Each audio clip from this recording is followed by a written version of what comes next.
తైలాభిషేక ఆదివారపు ఆరాధన. సమయం ఉదయం 8:30 గంటల నుండి. స్థలం వైస్రాయ్ గార్డెన్స్, జుబ్లీ బస్టాండ్ ఎదురుగా, సికింద్రాబాద్. ప్రార్థనా శక్తి తైలాభిషేక ఆరాధన ఆగస్టు 16 శుక్రవారం, కడప. సమయం ఉదయం 10 గంటల నుండి.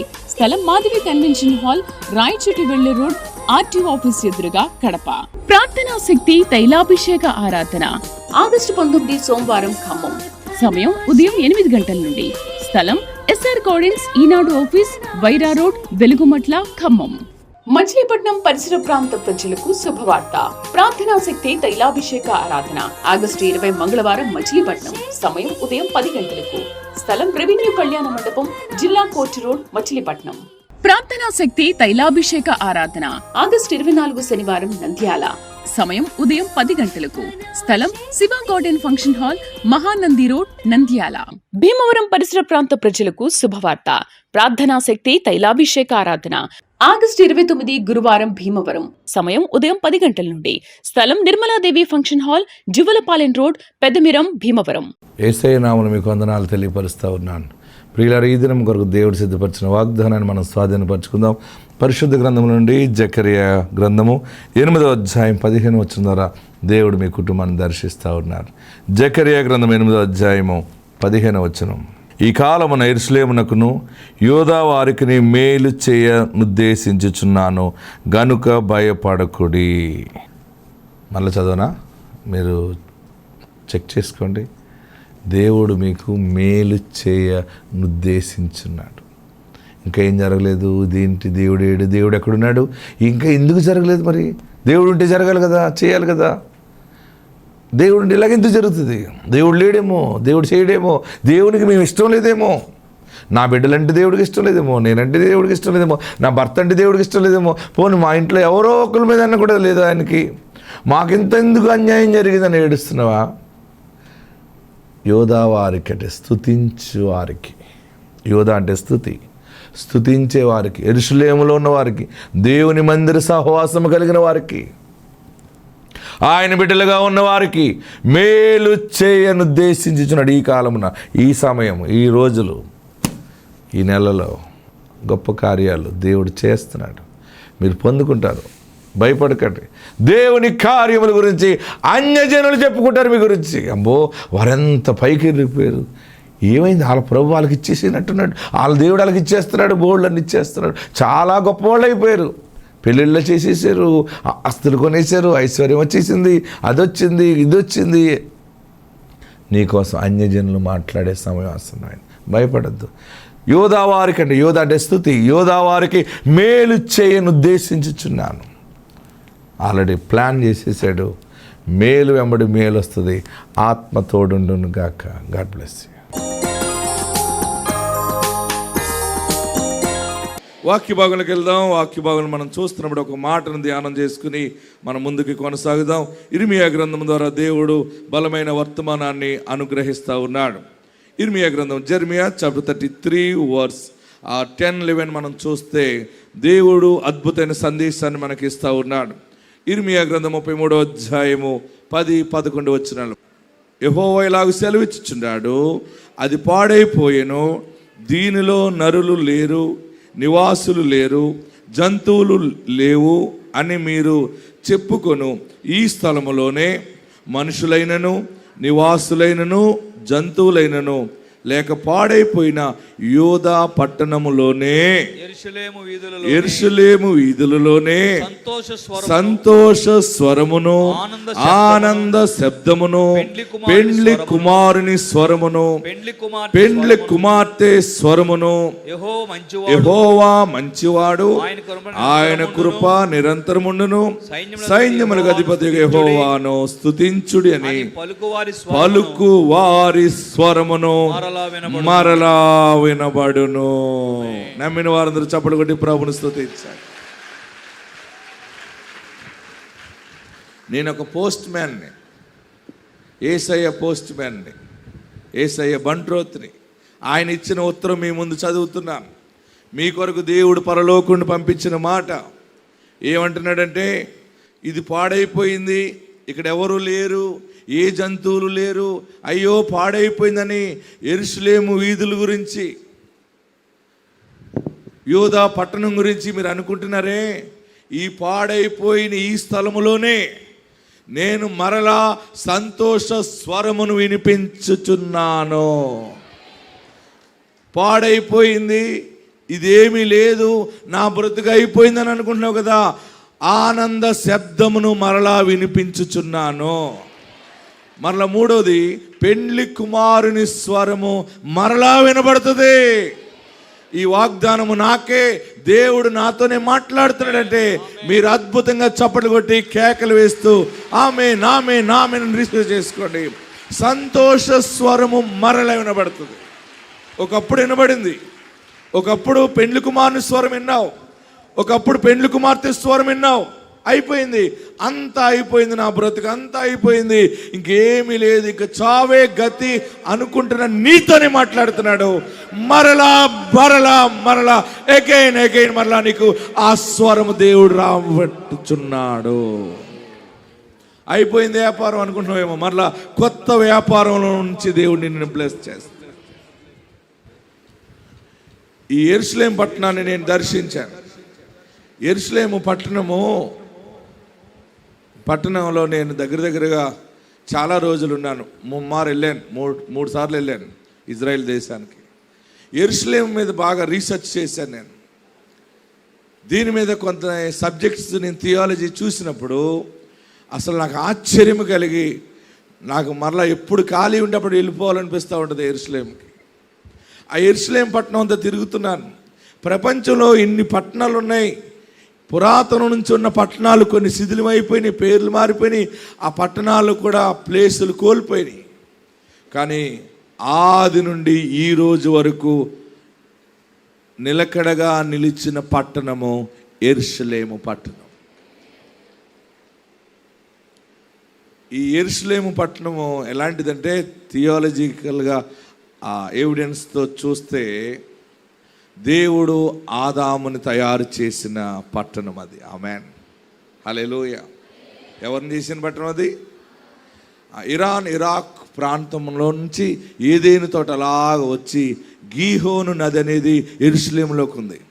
ఆ గీహోను నది దగ్గరలో ఆ మోరియా పర్వతం మీద నిలబడి ఆయన మాట్లాడాడు ఇలాగా. అందుకనే యెహోవా దేవుడు అబ్రహాముని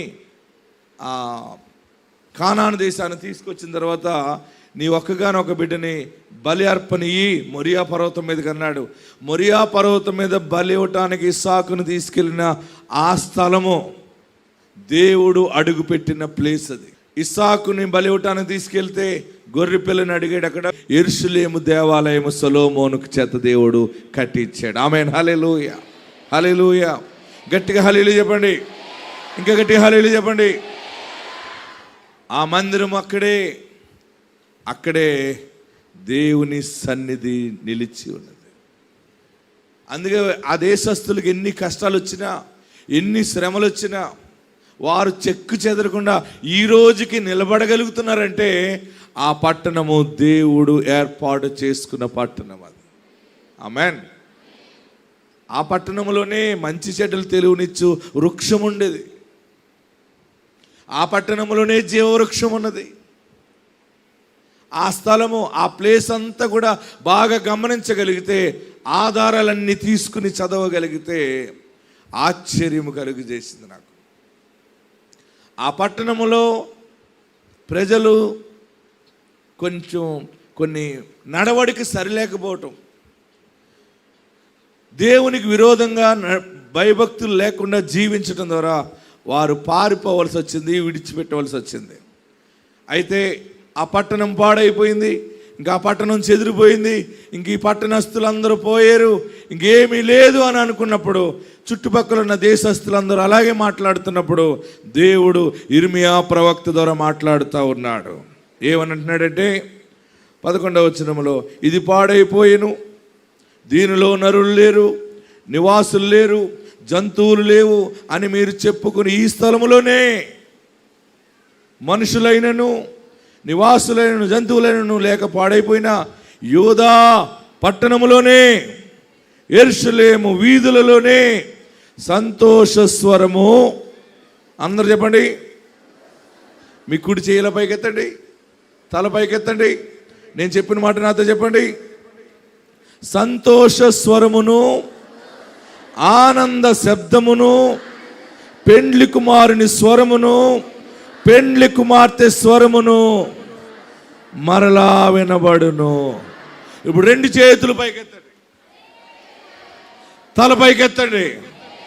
సంతోష స్వరమును, ఆనంద శబ్దమును, పెండ్లి కుమారుని స్వరమును, పెండ్లి కుమార్తె స్వరమును మరలా వినబడును. గట్టిగా చప్పట్లు కొట్టి కేకలు వేయండి, ఏల వేయండి, ప్రభుని స్తుతించండి. మరలా నూతన బలము దేవుడికి ఇస్తున్నాడు. భయపడక్కర్లేదు, నేనున్నా మీ పక్షంగా. దేవుడు ఉన్నాడు, భయపడొద్దు. అయిపోయింది అనుకున్నావేమో, కొత్త వర్తమానమైన పోతా ఉన్నావు. పిల్లలు పుట్టరని చెప్పిన నీకు అదే డాక్టర్ మరలా చెప్తాడమ్మా, ఏం జరిగిందో తెలియదు కానీ ఆశ్చర్యమైంది, నువ్వు గర్భం ధరించేవట. ఒక అమ్మాయిని అలాగే చెప్పాడు డాక్టరు. అమ్మాయి అన్నది ఏడుస్తూ వచ్చింది. ఏమ్మా అన్నాను. ఏమండి నాకు పిల్లలు పుట్టరు అన్నారండి. డాక్టర్ అన్నాడు IVF చేయించుకోవాలన్నాడు. IVFకి వెళ్ళాను, సరే అని మెడిసిన్ ఇచ్చాడు. IVF చేయించుకుంటే అది కాయలేదు, వదిలేసింది. మళ్ళీ 2వ చేస్తానమ్మా అన్నాడు. నాకు బాధ కలిగింది. చివరికి అన్నాడు నీకు పిల్లలు పుట్టే అవకాశం అస్సలు లేదు, మళ్ళీ ప్రయత్నం చేద్దాం IVF అన్నాడండి. నేను ఎవరో చెప్తే మీ దగ్గరికి వచ్చాను ప్రార్థనా శక్తికి అన్నది. IVF చేయించుకున్నావా అన్నాను. చేయించుకున్నానండి, అయినా డబ్బు అయిపోయింది కానీ ఫలితం లేకుండా పోయింది. మళ్ళీ డాక్టర్ చూసి మళ్ళీ చేద్దాం అన్నాడండి. నేను అన్నాను తైలములా తీసుకుని ఆమె శిరస్సున హస్త నిక్షేపణ చేసి ఎక్కడికి వెళ్ళినా అవసరం లేదు, నువ్వు గర్భం ధరిస్తావు, నువ్వు బిడ్డను ఎత్తుకుని వస్తావు పో అని దీవించి పంపితే వెంటనే ఆ అమ్మాయి సాక్ష్యం చెప్పింది. అడుగో బుడంగా వచ్చాడా. ఆమె అంటుంది నేను ఆ దైవజనుడి దగ్గరికి వెళ్ళినప్పుడు ఇసాక్ పాస్టర్ గారు అలా చెప్పి నన్ను దీవిస్తూ ఉంటే ఆ క్షణంలోనే నేను గర్భం ధరించానని చెప్పింది గట్టిగా. ఇది అసలు వినటానికి ఆశ్చర్యంగా ఉంది. ఆ సాక్ష్యం చూడండి. ఈమె ఇప్పుడు 6వ నెల గర్భవతిగా ఉన్నప్పుడు చెప్పింది. మాకైతే మ్యారేజ్ అయ్యి 5 years అవుతుందండి, గర్భఫలం లేదు.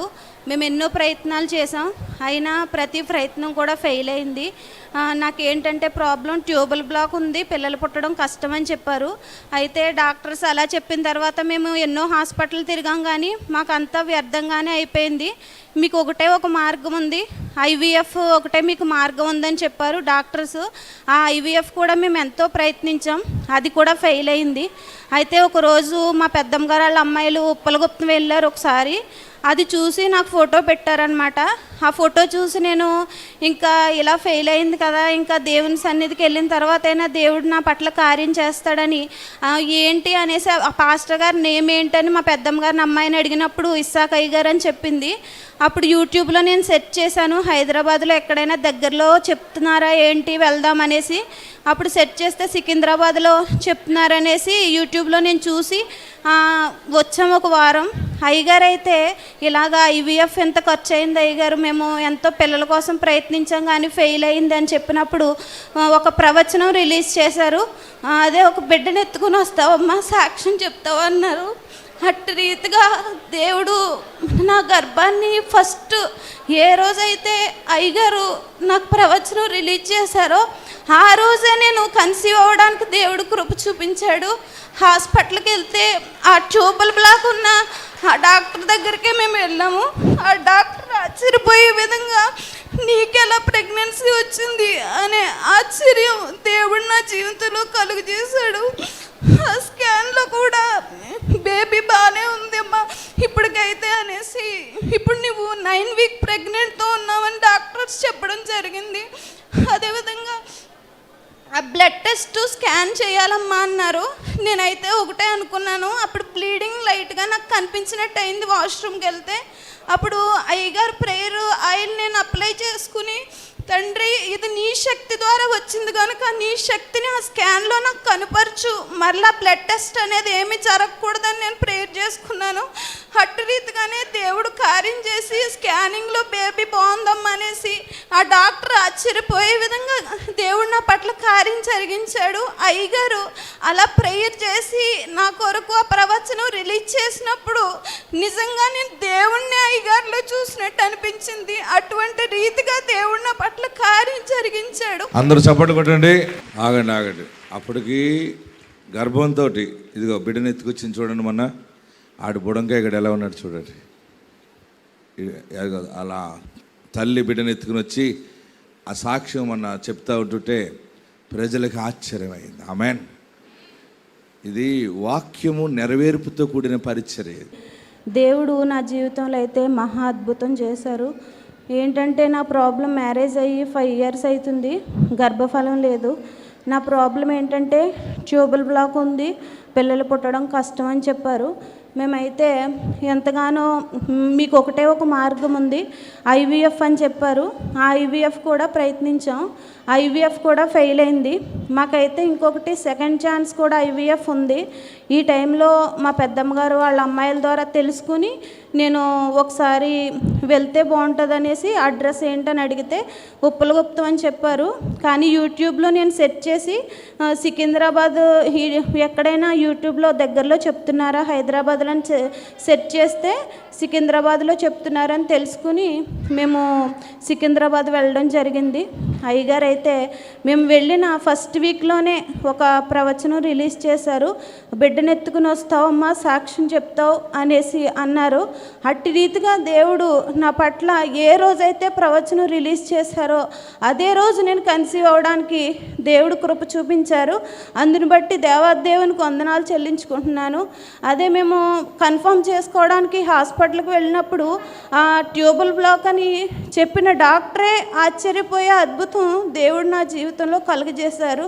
ప్రెగ్నెన్సీ కన్సీవ్ అయిన దగ్గర నుండి కూడా 3rd monthలో అయితే ఎక్కువగా బ్లీడింగ్ కనిపించింది. ఆ రోజు ఎంతగానో భయం వేసింది. నైట్ 2 ఆ టైంకి చాలా ఎక్కువగా ఓవర్ బ్లీడ్ అయ్యింది. అప్పుడు టెన్షన్ పడి ఎంతగానో ఆ టైంకి మా హస్బెండ్కి చెప్దామన్నా టెన్షన్ పడతారని ఎంతగానో బాధపడుతూ దేవుడిచ్చాడు, దేవుడు నా పట్ల కార్యం చేసింది, దేవుడి చిత్తం ద్వారా జరిగింది కనుక దేవుడు అన్యాయం చేయడని ఎంతగానో విశ్వాసంతో హాల్లోకి వెళ్ళి మరలా ప్రభువా ఇది నీ చిత్తం ద్వారా కలిగింది, ఏ కీడు జరగకుండా కృప చూపించని నేను అయ్యగారు ప్రేయర్ ఆయిల్ తాగి ప్రార్థన చేసేసుకున్నాను. ఆ నెక్స్ట్ డే మార్నింగ్ అయితే నేను ప్రేయర్ చేసుకుని మధ్యాహ్నం పడుకున్నాను అనమాట. అప్పుడు నేను ఒక దర్శనాన్ని చూశాను. ఏంటంటే నేను అయ్యగారి దగ్గరికి వెళ్ళిపోయి అయ్యగారు ఇలా ఏంటో బ్లీడ్ అయ్యింది, నాకు భయంగా ఉందని చెప్పినప్పుడు అయ్యగారు ఏం కాదమ్మా వెళ్ళిపో అనేసి ప్రార్థన చేశారు. దేవుడిచ్చాడు కనుక ఏం కాదని ప్రార్థన చేశారు. అప్పుడు అయ్యగారు ప్రార్థనా శక్తిలో కోడి పిల్లల్ని పెంచుతున్నారనమాట. అందులో ఒక కోడి పిల్లని నాకు ఇస్తున్నారు. అదేమో అంతకు ముందు నీరసంగా ఉంది, తీసుకోమని చెప్తుంటే నేను ఒకటే పిల్ల కదా అది ఏదైనా ఎత్తుకుపోద్దేమనేసి నేను తీసుకోనన్నట్టుగా ఆలోచిస్తున్నాను. అది ఎప్పుడైతే మమ్మల్ని తీసుకోమని మా చేతికి ఇచ్చారో యాక్టివ్గా ఎగిరి గొంతులేయడం జరిగింది. అప్పుడు నేను అనుకున్నాను దేవుడు ఎంతగానో కృప చూపించాడు కనుక అది అన్యాయం కాదు, క్షేమంగానే బేబీ లోపల ఉందని ఎంతగానో విశ్వాసంతో దేవునికి కృతజ్ఞతలు చెప్పుకున్నాను. నెక్స్ట్ స్కాన్కి వెళ్ళేసరికి బేబీ హెల్తీగానే ఉంది, ఏమి అబ్నార్మాలిటీస్ ఏం లేవని చెప్పడం జరిగింది. అదే రీతిగా బేబీ కడుపులో పడిన దగ్గర నుండి కూడా స్కాన్కి వెళ్ళినప్పుడు ఏదో ఒక ప్రాబ్లం చెప్పడం జరిగింది. బేబీ వెయిట్ తక్కువగా ఉందని, ఉమ్మనీరు అలా చెప్పడం జరిగింది. బేబీ అయితే పేగు మెడనేసుకుందని ఒకసారి, బేబీ ఎదురు కాళ్ళతో ఉందని, ఇలా ఎవ్రీ టైం స్కాన్కి వెళ్ళినప్పుడు ఇలా ఏదో ఒక ప్రాబ్లం చెప్పడం జరిగింది. కానీ దేవుడైతే దినములు గడిచిన తర్వాత ఒక ఆరోగ్యమైన బిడ్డను దేవుడు నాకు ఇవ్వడానికి కృప చూపించారు. అప్పుడు ఇంకా ఏం చూడండి, ప్రవచనం రిలీజ్ అవుతుంటే గర్భం రావటం అంటే ఏంటిది చెప్పండి. మీరు ఇలాంటి ఆశ్చర్య కార్యాలు కొన్ని 100 కార్యాలు చూడబోతారు. 1 కాదు 2 కాదు. మీ మధ్య దేవుడు నిలబెట్టుకున్నాడు, తన దాసుడిని ప్రకటిస్తున్నాడు. ఈరోజు మాట ఏంటంటే ఇది పాడైపోయాను, లేకపోతే నా ఆరోగ్యం పాడైపోయింది, రోగం వచ్చేసింది, నా బ్లడ్ పాడైపోయింది, నా ఆర్గన్స్ పాడైపోయినాయి, కిడ్నీ పాడైంది, లివర్ పాడైంది, లంగ్స్ పాడైపోయింది, అది పాడైపోయింది, ఇది పాడైపోయింది, నా బిడ్డ లాగైపోయింది, నా బిడ్డ అలాగైపోయింది, నా భార్య లాగా అయిపోయింది అంటున్నావు కదా. మరలా దేవుడు తిరిగి నీ ఆరోగ్యాన్ని నిలబెడతా ఉన్నాడు. సంతోష స్వరమును వినబడబోతున్నాడు. హల్లెలూయా. ఆనంద శబ్దము. ఇడిచిపెట్టేసిన భర్త తిరిగి వస్తున్నాడని ఫోన్ చేస్తాడు. పెండ్లి కుమారుని స్వరం వింటావు. పోయింది సంబంధం అనుకున్నది తిరిగి వస్తుంది. ఇంక నాది కాదనుకుని వదిలేసుకున్నావు కదా, ఏడుస్తున్నావు కదా, మరలా దేవుడిని చేతికి అప్పగిస్తాడు. ఇది దేవుడు ఎందుకు ఈ మాట ఇస్తున్నాడంటే, నీవు దేవుని సొత్తై ఉన్నావు, నీవు దేవుని జనాంగమై ఉన్నావు, నిన్ను ఆయన సిగ్గుపడనీయడు. ఇన్ని ఆధారాలు చూపిస్తున్నాను చూడండి. ఎవరి గురించి చెప్తున్నాను నేను? యేసు మహిమ గురించి చెప్తా ఉన్నాను. హల్లెలూయా, హల్లెలూయా. గట్టిగా హల్లెలూయా చెప్పండి. వాళ్ళ మిరపతోట 2 సార్లు నష్టమైపోతే ప్రేరాయిలు విశ్వాసంతో వేసింది, పంట దేవుడు ఆశీర్వదించాడని చెప్పింది. రెండవది, జొన్న తోట విషయంలో దేవుడు 22 క్వింటాలు ఇచ్చాడని చెప్పింది. ఈమె కన్సీవ్ అయిన తర్వాత కొంచెం బ్లడ్ వెళ్ళినట్టు అనిపిస్తే బాధపడుతూ ఆమె ఆ ప్రేయర్ ఆయిల్ అప్లై చేయటం. దీన్ని అప్లై చేయటం ఆయిల్ ఏంటంటే పరిశుద్ధాత్మునికి సూచన. ఆమెన్. చాలామందికి ప్రార్థన తైలం గురించి అవగాహన లేకపోవచ్చు. తలగడగా ఒక రాయిని పెట్టుకున్నాడు, ఆ రాయి మీద నూనె పోసాడు. ఆయన మొక్కుబడి చేసుకున్నాడు, ప్రార్థన చేసుకుని వెళ్ళిపోయాడు. అప్పుడు దేవుడు అన్నాడు, యాకోబు నేను అన్నాడు. ఎవరు మీరు అన్నాడు? నూనె దేవుడిని అన్నాడు అక్కడ. ఆమేన్, హల్లెలూయా. ఏమన్నాడు? నువ్వు ఎక్కడ రాయి నిలబెట్టి నూనె పోసితువో ఆ బేతేలు దేవుణ్ణి నేను నీతో మాట్లాడుతున్నాను, నీ మంద ఆశీర్వదించబడుతుంది. హల్లెలూయా, హల్లెలూయా. అలాగే ప్రత్యక్ష గుడారంలో ఒలీవల నూనె, నూనె నూనె నూనె నూనె నూనె దేనికి సాదృశ్యం అంటే పరిశుద్ధాత్మకి సాదృశ్యం. హల్లెలూయా, హల్లెలూయా. ప్రియులారా, ఈ దినము మీరందరిని దేవుడు ప్రేమించాడు కనుకనే ఈ మాటలు వినగలుగుతున్నారు, ఈ అభిషేకంలో మీరు పాలు పొందగలుగుతూ ఉన్నారు. ప్రియులారా, ఇది పాడైపోయాను, యెరూషలేము పాడైపోయాను, నా శరీరం పాడైపోయింది. తర్వాత ఏమన్నాడు? ఇది యూదా పట్టణములోనే పాడైపోయింది, జంతువులు లేవు. ప్రియులరా, అన్నీ పోయినాయి అని అనుకుంటున్నావేమో. ఒక సేవకుడు నా ద్వారా దేవుడినితో మాట్లాడుతున్నాడు. నువ్వు ఎక్కడ పాడైపోయావో, అన్నీ ఎక్కడ కోల్పోయావో అక్కడ తిరిగి మరలా నువ్వు కట్టబడుతున్నావు. తిరిగి సంతోష స్వరమును వినబడుతుంది. సంతోష స్వరము, ఒక మంచి ఫోన్ కాల్ నీకు రాబోతుంది, ఒక శుభవార్తను వినబోతూ ఉన్నావు. ఆ స్థానం మరలా నీకు దేవుడు ఇవ్వబోతున్నాడు. నువ్వు విడిచిపెట్టి కోల్పోయిన స్థానము, ఆ హోదా, ఆ పదవి, ఆ యోగ్యత తిరిగి మరలా దేవుడు నీకు ఇవ్వబోతా ఉన్నాడు. కేకలు వేసి చప్పట్లు కొట్టి ప్రభుని స్తుతించాడు. ఏ బలము పోయిందని ఏడుస్తున్నావో, ఏ సౌందర్యము కోల్పోయినని ఏడుస్తున్నావో, ఏ వ్యాపారము పోయిందని ఏడుస్తున్నావో, ఎంత వ్యాపారం, ఎంత ధనము, ఎంత పేరు, ఎంత ప్రఖ్యాతి ఉండేది, ఈ రోజు ఇలాగ గొంగళ పురుగులాగా అయిపోయినని ఏడుస్తున్నావే, దేవుడు మరలా నిన్ను నిలబెడుతున్నాడు. ఎక్కడున్నవారు అక్కడ లేచి నిలబడండి. 2 చేతులు ఆకాశం వైపు చాపండి. ఇది పాడైపోయినే, జంతువులు లేవే, మనుషులు లేరు, నరులెవరు లేరు, ఇది పాడు దిబ్బగా అయిపోయింది అని అనుకుంటున్న ఈ స్థలములోనే, ఈ యెరూషలేము వీధుల్లోనే, ఈ యూదా పట్టణములోనే నేను సంతోష స్వరమును, ఆనంద శబ్దమును, పెండ్లి కుమారుని స్వరమును, పెండ్లి కుమార్తె స్వరమును, యెహోవా మంచివాడు, ఆయన కృప నిరంతరము నిలుచునని నువ్వు దేవుని మందిరములో సాక్షిగా మాట్లాడే సమయము అని మరలా స్వరమైన పడుతుంది. నువ్వు దేవుని మందిరానికి వస్తావు, మళ్ళీ సాక్ష్యం ఇస్తావు. అయిపోయింది నా భోగం, అయిపోయింది నా యొక్క ఎదుగుదల, నా టైం అయిపోయింది, నేను బలహీనపడిపోయినాను అనుకుంటావేమో. తిరిగి మరలా కొత్త చిగురు పట్టబోతా ఉన్నావు. తిరిగి మరలా సేవ ప్రారంభించబోతున్నావు. తిరిగి మరలా ఆత్మచేత నిలబడబోతున్నావు. తిరిగి అభిషేకం ద్వారా నిలబడబోతా ఉన్నావు. తిరిగి ఆయన వాడుకోబోతా ఉన్నాడు. తిరిగి మరల విదేశాలు తీసుకెళ్ళబోతా ఉన్నాడు. ఆగిపోయిన మినిస్ట్రీ నిలబడబోతా ఉంది. ఆగిపోయిన ప్రయాణం ముందుకెళ్ళబోతా ఉంది. రావద్దు, నువ్వు నీ వైపు మేము చూడమన్న వారు మరలా నీ వైపు చూస్తున్నారు. మరలా తిరిగి సమాధానాన్ని ఇస్తున్నాడు. తిరిగి ఆశీర్వాదాన్ని ఇవ్వబోతున్నాడు. సంతోష స్వరము.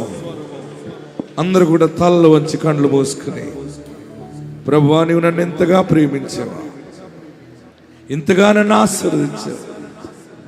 నీ ఎదుటి నేను చేసిన పాపాన్ని క్షమించు, నీ ఎదుటి నేను చేసిన తప్పిదాన్ని క్షమించు, పరిశుద్ధపరచు. రక్షకుడా, నీ వైపు నేను చూస్తున్నానయ్యా అంటే నువ్వు రెండు చేతుల ఆకాశం వైపు చాపి, నేను పాపిని దేవా, నన్ను క్షమించు, నన్ను పరిశుద్ధపరచు, నన్ను ఆత్మలో బలపరచు, నీ సాక్షిగా నన్ను నిలబెట్టు. నీకు విరోధంగా జీవించనేమో, ఇక నేను జీవించను, నేను ఫలించాలి, నేను ఫలించాలి, నేను ఫలింపు సాక్ష్యంతో ఉండాలి దేవా. నా గుండె నిండా నువ్వు ఉండవా అని చేతులు పైకెత్తి, తలలు పైకెత్తి, కళ్ళు మూసుకుని, నా గుండె నిండా నువ్వు రావా బాబు, నాకు రక్షణ దయచే, నీవు నాలో ఉండు బాబు, నీ సన్నిధి నాలో ఉంచండి, నీ అభిషేకం నాకు దయచేయండి, నా కుటుంబానికి వెలుగు దయచేయండి. స్తోత్రం. నీకు స్థానం ఇస్తున్నానయ్యా. స్తోత్రం. నన్ను నీ బిడ్డగా స్వీకరించు.